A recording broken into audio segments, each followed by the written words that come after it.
Hey brats, welcome back to the channel, and finally today we have some good news to share on the PSVR front. Let's talk about it. So we're getting to the point with the PS5 that enough reviewers have it, they're actually able to test it out, learn some things about it, and finally Sony's starting to open up a little bit about the future of the PSVR on the PS5. So over on Twitter, we have got London Studios, the studio that made Blood and Truth, an awesome PSVR game if you never checked it out, confirming on Twitter, their exact quote was, "Our latest update means you already have new enhancements for next gen to make the experience even better." And then they go on lower down to say, you're gonna have higher resolution, a higher frame rate of up to 90 frames per second, the highest detail assets used at all times, and improved texture quality.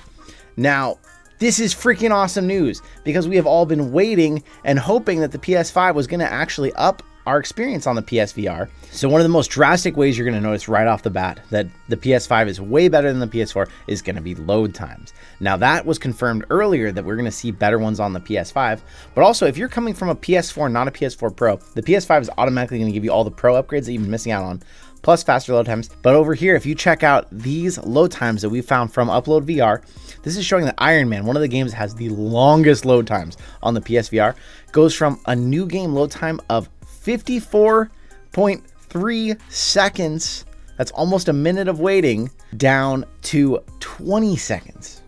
And that's from a PS4 Pro to a PS5. That's not even a regular PS4. So if you're on a regular PS4, the load times alone are going to seem substantially better, which is a huge improvement, especially for a game like that that has crazy long load times. Another one, Skyrim, going from an almost 23-second load time down to a 9-second load time.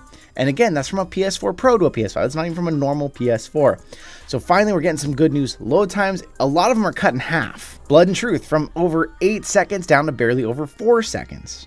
And then of course, some of them not quite seeing as much. Astrobot going from 9.5 seconds down to about 9 seconds. But a lot of these bigger games that really have those long load times that we experienced before, getting cut way down. Super exciting news there. Now, other games, it looked like, okay, this isn't going to change anything, you're not going to get anything better, but it's saying that if the PS4 actually has built-in improvements, which Blood and Truth, as we talked about, has confirmed they have improvements built in ready for PS5, you will see PS5 improvements. Basically, games that didn't place a cap on their frame rates, or games that already had these built in and ready for the PS5, we're going to see big improvements here. Now, of course, you can't outdo the resolution that's built in the headset. That's built in, that's hardware, that's not going to change. But if you've played a lot of PSVR like I have, you can see that some games optimize and actually use that resolution to make things look really good. Like Daracene was one that I just played, and I could actually read everything on the cover of a book, even if I held it away from me, which most people think on the PSVR it's just not possible to read text at all. So that is a drastic improvement. Imagine if every game then started having that.